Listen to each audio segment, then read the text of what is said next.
Hello there, this is Alan English, actor, writer and autism trainer with another autism tutorial. And this one is on employment stories. Now, for the next series of tutorials, I want to discuss employment for autistic people because for so many of us, employment is a huge issue. For many autistic people, finding and keeping a job is a lifelong challenge. Now, before I get into more general information, I want to give you a couple of employment stories that have a bearing on what is to follow. Now, my first job was a paper round for a local news agent where I was earning $6.50 a week. Arcade money, cash. Sometimes if I did an extra Sunday round, I would get a little more than that.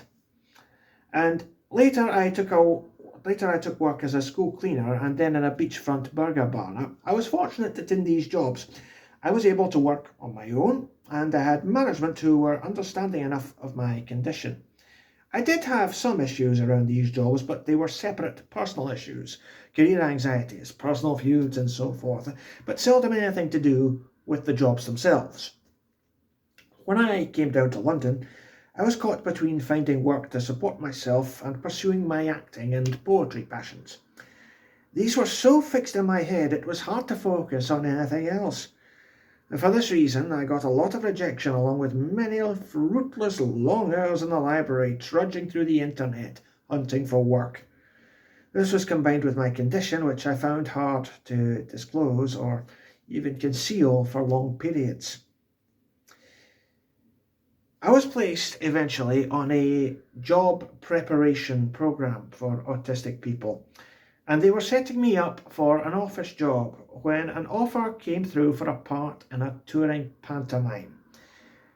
After a lot of agonising, I left this work preparation program and took the acting gig.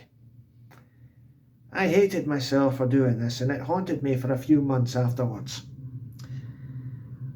Probably the worst non-acting job I have ever had is cold calling, be it telesales and market research. I hate self-promotion at the best of times as it always feels dishonest, and I'm always more comfortable being straightforward and honest with people. Now, as a cold caller, this is death to you. Now, in these sorts of jobs, I was calling companies to get them to do surveys or sell them useless advertising space. The aim was to reach and talk to the company decision makers. Now, to do that, you usually had to talk your way past their PAs and secretaries, whose job it was to protect their bosses from you and block you and generally frustrate you into giving up the call. Going through this process, call after call after call, did my head in and resulted in madness and meltdowns. I did 3 such jobs. The first one lasted 6 months, the second lasted 3 months, and the third one lasted 3 weeks. On the last job, on the point of being fired, I fled the office. It really did my head in, and to this day, I still have voices in my head asking me to send them an email. I worked part-time for 3 years in a comedy club as a waiter.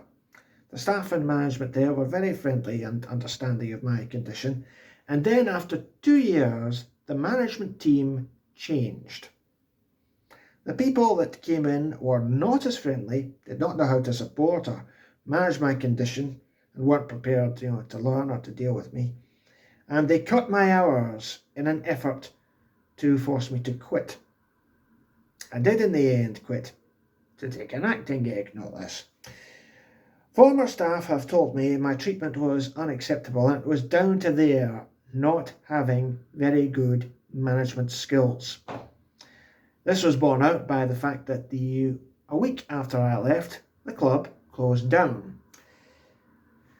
After doing voluntary work in data entry for a few years, I got a job actually, doing data entry with a London council.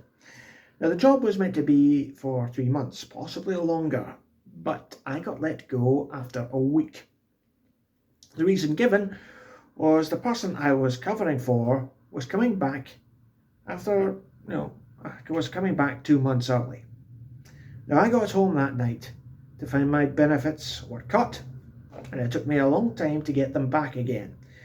My support service tried to prove discrimination, but as I had been hired through an agency for this job, this was impossible.